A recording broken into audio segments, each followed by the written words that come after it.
Evacuate the station now. The Krillian Cubs just woke up and the human caretaker isn't moving.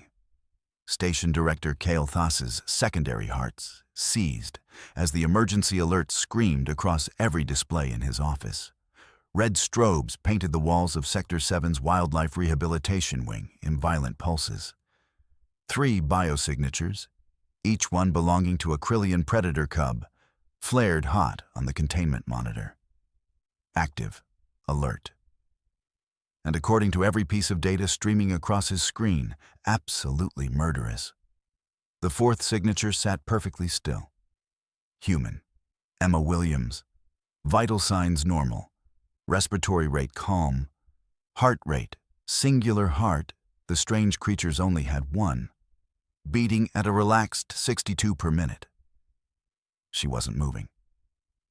Security team to Containment Base 7, full combat protocols. Kael'thas bolted from his chair, mandibles clicking in the staccato rhythm of pure panic. Bring tranquilizer artillery, reinforced barriers, and evacuation gear. The comms crackled. Sir, the containment field is still active. I don't care. Those cubs can tear through reinforced tritanium when they're hunting. They've been sedated for 6 days straight while we prep the transport. They're going to be starving, disoriented, and violent. Kael'thas sprinted down the corridor, his 4 legs carrying him faster than any human could run. Around him, station personnel pressed against walls as the evacuation klaxons wailed. Through the transparent aluminum walls, he could see the rehabilitation wing's main bay. Containment cells lined both sides. Most were empty. A few held docile herbivores recovering from rescue operations. And at the far end, behind a shimmering blue energy barrier, 3 Krillian cubs prowled in the low light. Each one was the size of an earth lion. Midnight black scales covered their bodies, razor sharp and overlapping like natural armor. 6 legs ending in claws that could shred starship plating. Tails tipped with bone spikes that secreted paralytic venom. Rows of crystalline teeth designed to crush and tear. Apex predators from a death world so hostile that Galactic Council protocols classified it as survey from orbit only. And they were babies. Juveniles. Not even half-grown. They were also stalking toward the barrier with their heads low. Pupils dilated to hunting slits, every muscle coiled to strike. On the other side of that barrier, sitting cross-legged on the floor with her back against the observation wall, Emma Williams hadn't moved a centimeter. Kael'thas's breath caught. The human wore her standard station coveralls, pale blue, completely non-threatening, laughably inadequate for this situation. Her brown hair was pulled back in what she called a ponytail. Her hands rested in her lap, on top of a closed notebook. Emma! Kael'thas slammed his palm against the emergency comm panel outside the containment area. Emma, can you hear me? Don't move. Stay exactly where you are. The security team is 30 seconds out. The human didn't respond, didn't flinch. Her eyes were closed. The cubs reached the barrier. The largest one, subject designation K1, though Emma had started calling it Patches because of a lighter scale pattern on its flank, pressed its snout against the energy field. The barrier rippled. Warning indicators flashed yellow. She's in shock, Kael'thas breathed. By the ancestors, she's frozen in terror. Subject K2, Stripes, Emma had named it, circled to the left. Subject K3, Tiny, despite being the size of a full-grown Terran tiger, mirrored right. Classic pack hunting formation. They were coordinating, testing the barrier, looking for weakness, looking at Emma. The security team thundered around the corner, 7 officers in full tactical armor carrying weapons that could drop a charging Vrexian in its tracks. Hold position, Kael'thas ordered. If we destabilize that barrier, she's dead in seconds. Sir, her vital signs. I know. Kael'thas pulled up the bio readout again. Still calm, still steady, still breathing like she was taking a pleasant nap. I don't understand it either, but we need to extract her before... K1 sat down. Just sat. Lowered its haunches, curled its tail around its body, settled onto the floor of the containment cell like it was resting in afternoon sun. K2 and K3 stopped circling, looked at their pack leader, and then, moving in perfect synchronization, sat down as well. All three Krillian Predator Cubs, the most dangerous juvenile animals in documented galactic space, sat quietly on their side of the barrier, watching Emma Williams, who still hadn't opened her eyes. Kael'thas stared at the monitors, at the Cubs, at the human, at the impossible scene unfolding before him. "What?" he whispered. "In the name of every star in the void is happening?" The security team fanned out in combat formation, weapons trained on the containment field. Their armor servos whined softly as they locked into firing positions. K1's ear flicked, once, then settled back against its skull. None of the Cubs moved. They didn't snarl, didn't bare teeth, didn't even turn to acknowledge the armed aliens now surrounding their cell. They just kept watching Emma. "Sir," the lead security officer whispered into the comm. "They're not reacting to our presence at all. Standard protocol says they should be attempting to breach the barrier and eliminate threats, I know." Kael'thas couldn't pull his eyes from the scene. "They're predators. They should register us as either prey or competing hunters." K3 yawned, actually yawned, displaying rows of teeth that could puncture combat armor, then tucked its head down and closed its eyes. "Are they sleeping?" one of the security officers asked. Emma Williams' left eye cracked open. She looked directly at Kael'thas through the transparent wall, and her expression was one he'd seen on humans before, but never quite understood until this moment. Annoyed. Deeply, profoundly annoyed.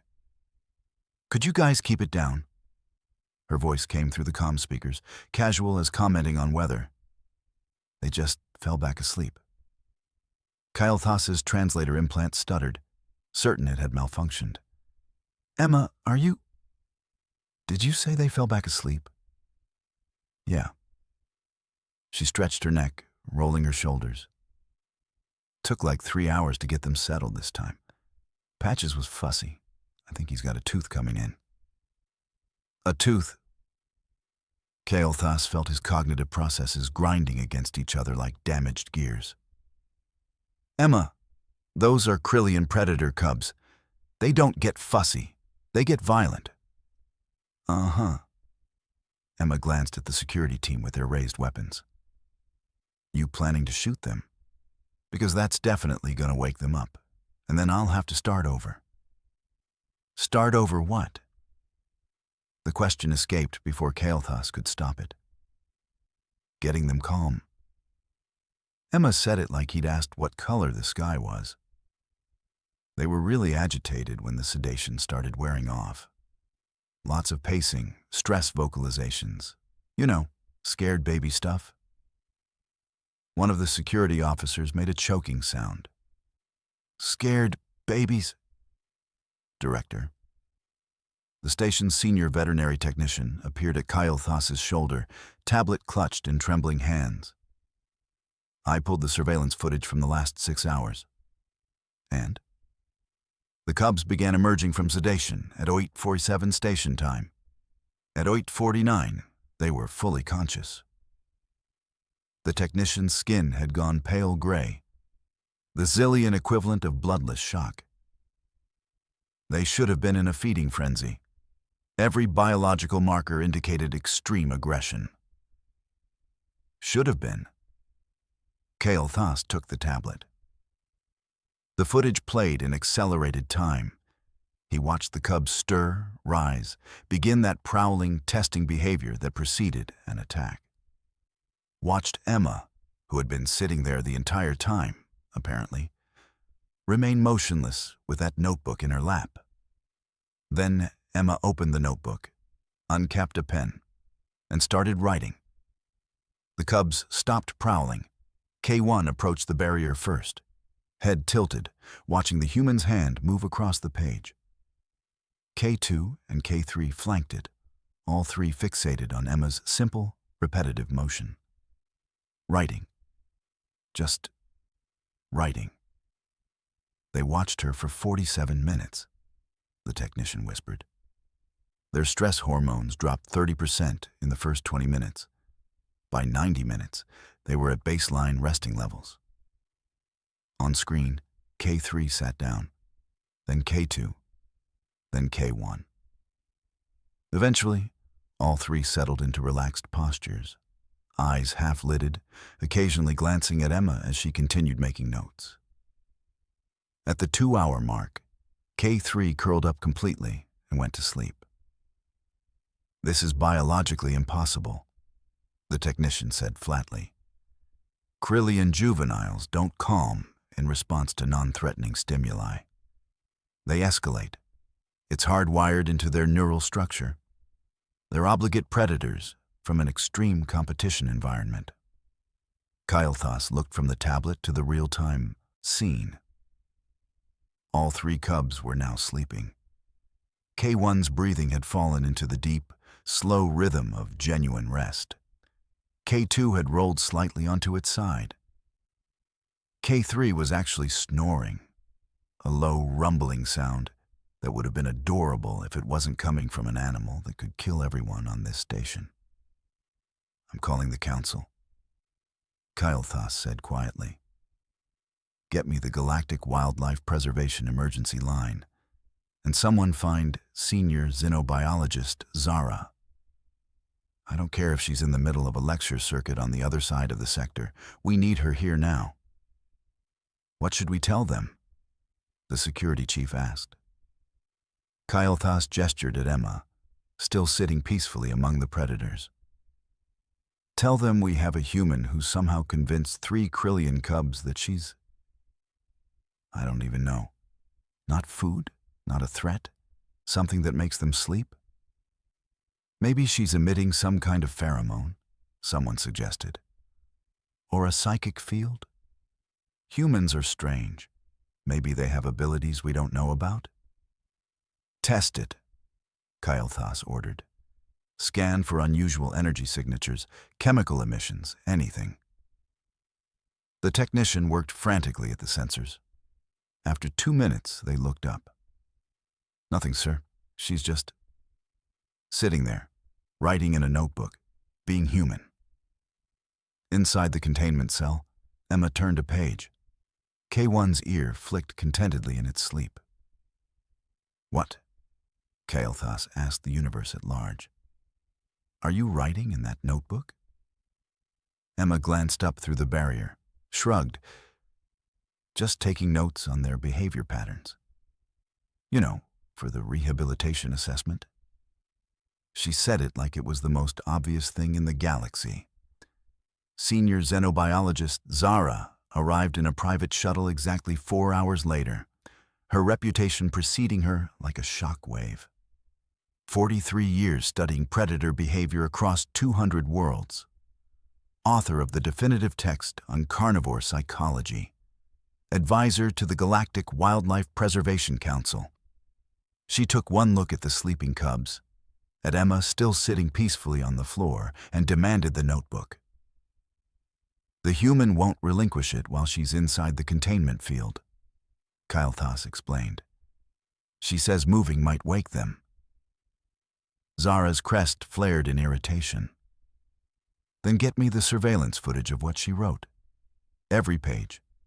Maximum resolution." 10 minutes later, Zara sat in the observation room, her 4 eyes scanning through dozens of images of Emma's handwriting. Kael'thas watched the xenobiologist's expression shift from clinical interest to confusion, to something that might have been existential horror. "This is..." Zara's translator struggled with whatever sound she'd made. This is just observations. Behavioral data? Kael'thas asked hopefully. No, observations. Zara pulled up one page. Subject 1, I call him Patches, seems lonely, keeps looking toward the others, but maintains distance. Maybe he thinks he needs to be strong. Note, oldest sibling syndrome? She pulled up another page. Subject 2, Stripes, protects Subject 3, Tiny, constantly. Positions himself between Tiny and any perceived threat. Very good big brother energy. Might be overcompensating for middle child status? Another page. Tiny is definitely the baby. Follows the others everywhere. Made a little chirping sound at 11:47. Was he calling for comfort? Check if Krillians have distress vocalizations that sound like that. So cute, though. Zara looked up at Kael'thas. Her expression had gone completely blank. She drew hearts around that last observation. Little hearts. I don't understand, Kael'thas said. She named them.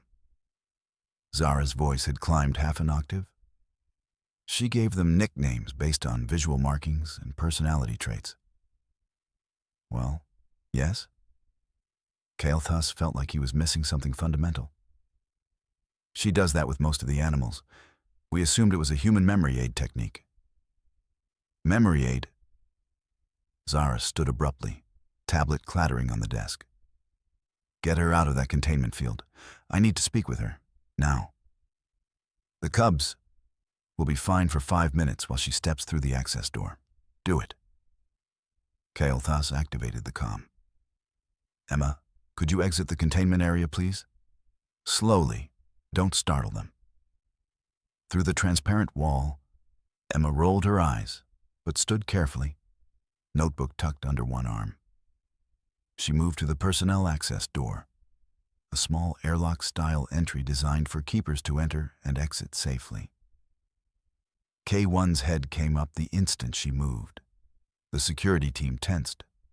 Emma paused, turned back, and spoke directly to the cub. I'm just going outside for a minute, Patches.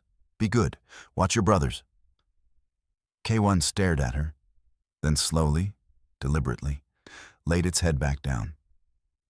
Emma stepped through the door.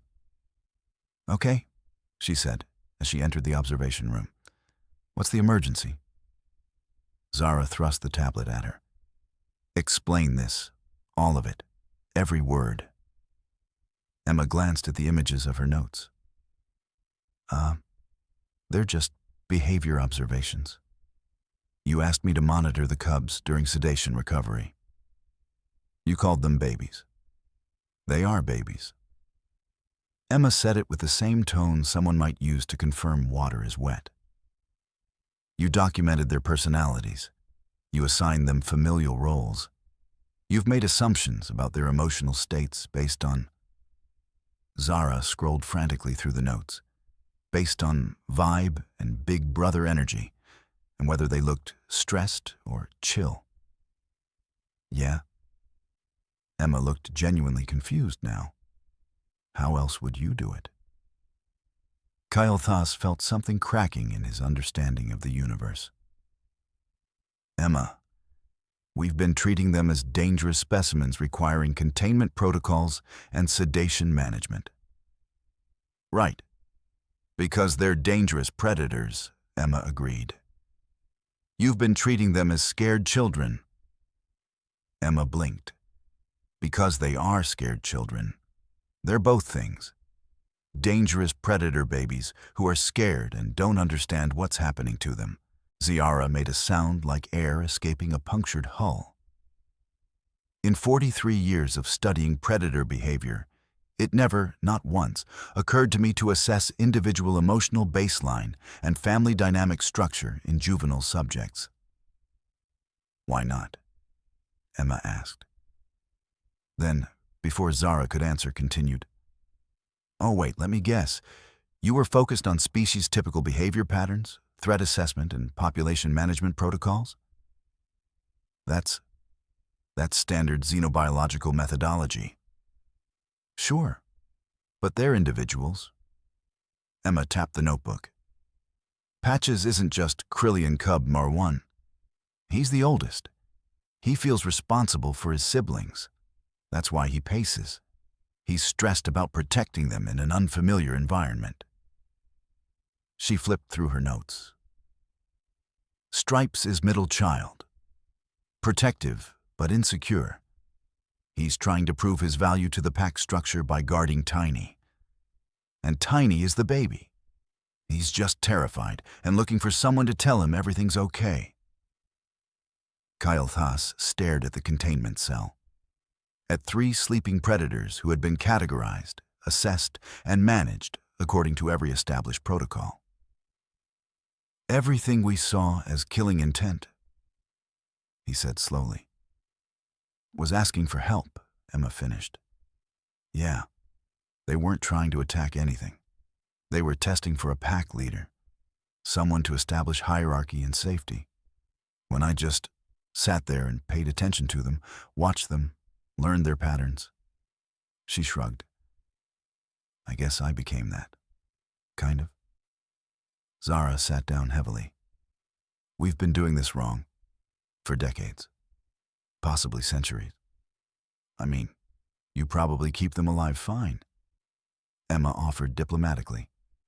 But we don't help them thrive. Zara looked at Kael'thas.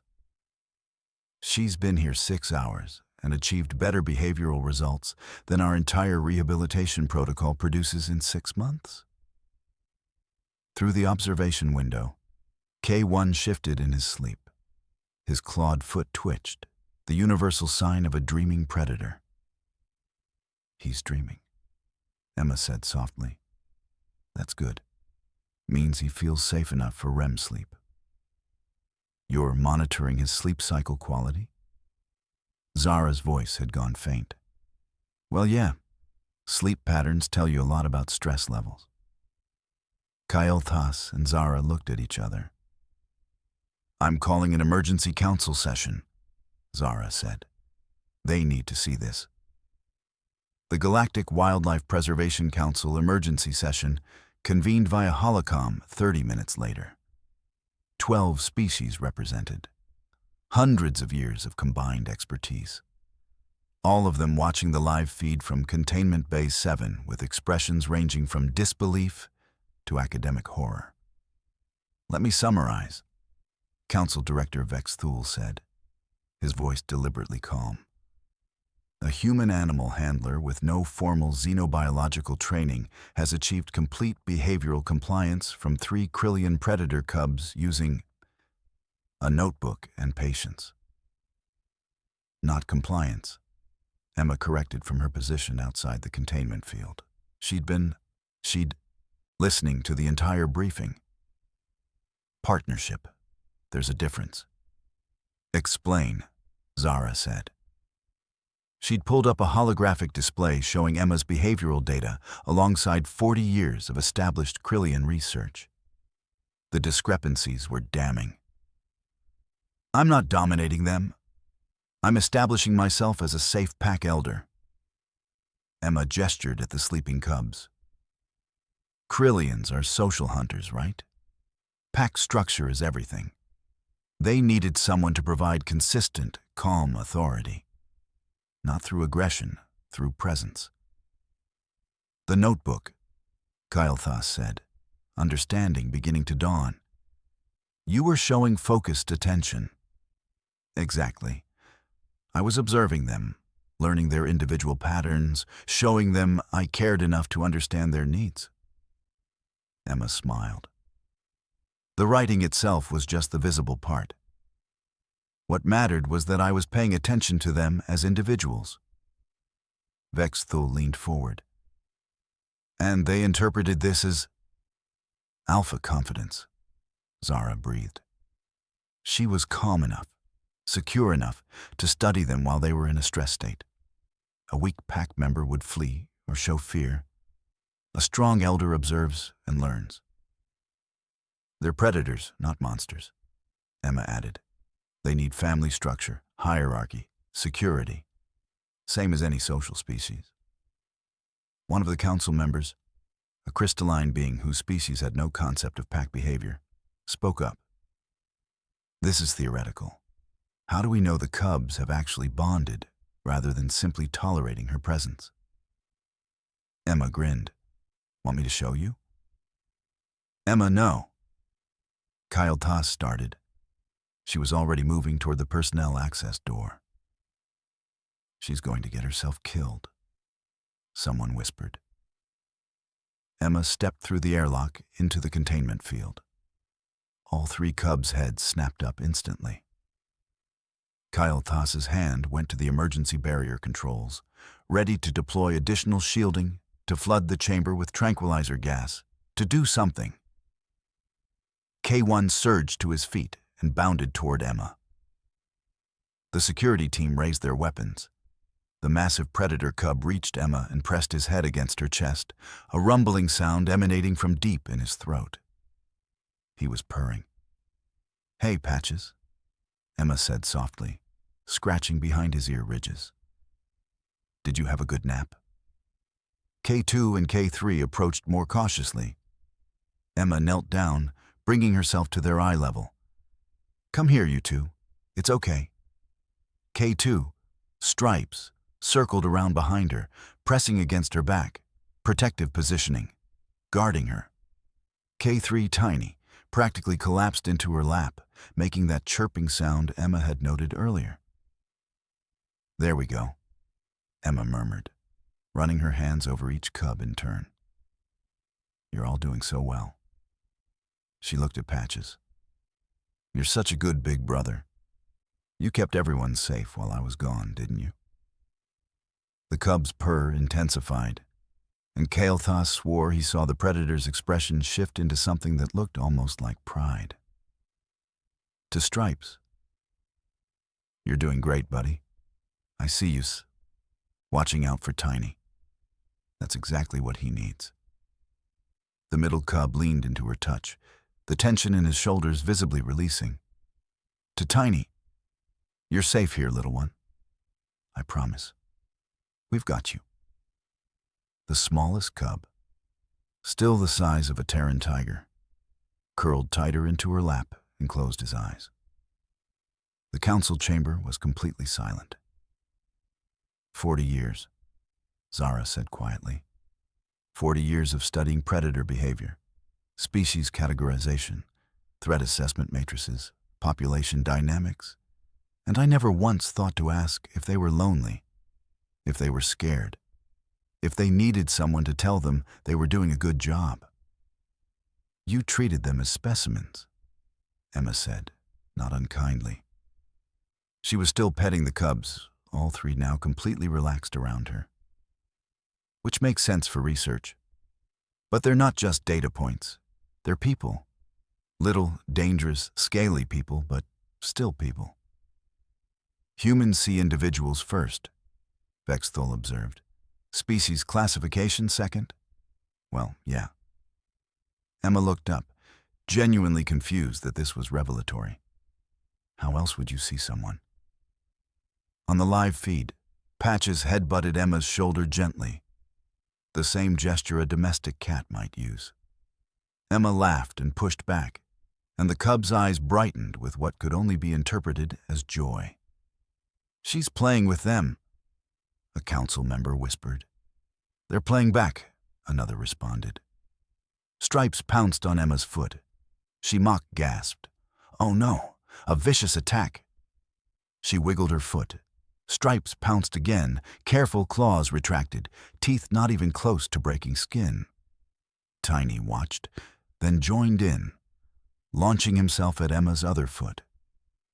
The galaxy's deadliest juvenile predators were playing tag with their human caretaker. "Vicious attacks," Emma said dryly, looking directly at the camera she knew was broadcasting to the council. "Absolutely terrifying. However will I survive?" Patches apparently decided this looked fun and flopped across Emma's lap, trapping her completely under approximately 200 pounds of apex predator. "Patches, you're crushing me," Emma wheezed, laughing. The cub shifted slightly, not enough to free her, just enough to be marginally less crushing. Kyle Thas realized his mandibles were hanging open. He closed them with effort. "I'm rewriting every rehabilitation protocol we have," Zara announced to the council. "Effective immediately. Individual personality assessment. Emotional baseline monitoring. Family dynamic structure analysis." She looked at Emma through the transparent wall. "And I'm requesting that every unsolvable behavioral case in our system be assigned a human consultant." "Seconded," Vex Thule said immediately. "All in favor?" The vote was unanimous. 3 days later, Station Rehabilitation Protocol 7.4 was officially retired. In its place, Protocol 12.1, subtitled Individual-Focused Behavioral Assessment and Support Structures. Individual personality assessment became mandatory for all incoming subjects. Pack structure analysis was required for any social species. Emotional baseline monitoring appeared in 14 different sections. Emma Williams was officially promoted to Interspecies Behavioral Specialist, Grade 7, with authority to override standard containment protocols when deemed necessary for subject well-being. She laughed when Kyle Thas presented the authorization codes. "I'm literally just a zookeeper from Earth. We do this with pandas." "You made the impossible routine," Kyle Thas said. Emma shrugged, picking up her notebook from the bench where it had been resting. "Nah, I just paid attention. Isn't that your job?" She flipped to a new page, made a final entry in her neat handwriting. Day 12. Cubs established healthy pack dynamic, ready for socialization phase. Recommend introducing them to other juveniles next week. She closed the notebook, stretched, and yawned. "So, when's lunch? I'm starving." All 3 cubs' heads popped up instantly at her movement. Emma walked toward the feeding area. Behind her, in perfect formation, 3 Krillian Predator cubs followed. Patches in the lead, maintaining proper spacing. Stripes watching the perimeter. Tiny trotting happily at the back. The deadliest juvenile predators in documented galactic space, walking in line behind their human-like obedient puppies. In the council chambers, Zara was presenting her preliminary report to representatives from 40 sectors. Request for human consultants approved across all wildlife rehabilitation facilities. Every unsolvable behavioral case is being reassigned for human assessment. "What's your analysis of human capability?" Vex Thule asked. Zara pulled up the footage of Emma playing with the cubs one more time. Watched as the human laughed, as the predators responded with joy, as the impossible became routine. "Humans don't see obstacles," she said finally. "They see individuals. Where we see categories, classifications, threat matrices, they see people. Lonely people, scared people, people who need help." She paused, and apparently that changes everything. Back in Containment Base 7, Emma was teaching the cubs to play fetch. She'd found a reinforced ball designed for industrial machinery testing. "Okay, Patches, you ready? Go get it." She threw the ball. Patches bounded after it, grabbed it in his jaws, and, after only 3 tries, actually brought it back instead of trying to destroy it. "Good boy." Emma's genuine delight was obvious. "You're so smart." Kyle Thas watched from the observation room. Watched the human and the predators. Watched the notebook lying closed on the bench, its pages filled with observations that had rewritten decades of scientific understanding. Silent witness to the day humanity redefined impossible. Stripes grabbed the ball from Patches' mouth and took off running. Tiny squeaked his protest and chased after. Emma jogged after both of them, laughing. "Just another Tuesday," Kyle Thas murmured to himself. Inside the containment field, Emma's laughter echoed as 3 apex predators played like children. Because that's what they were. Someone just had to pay attention to notice.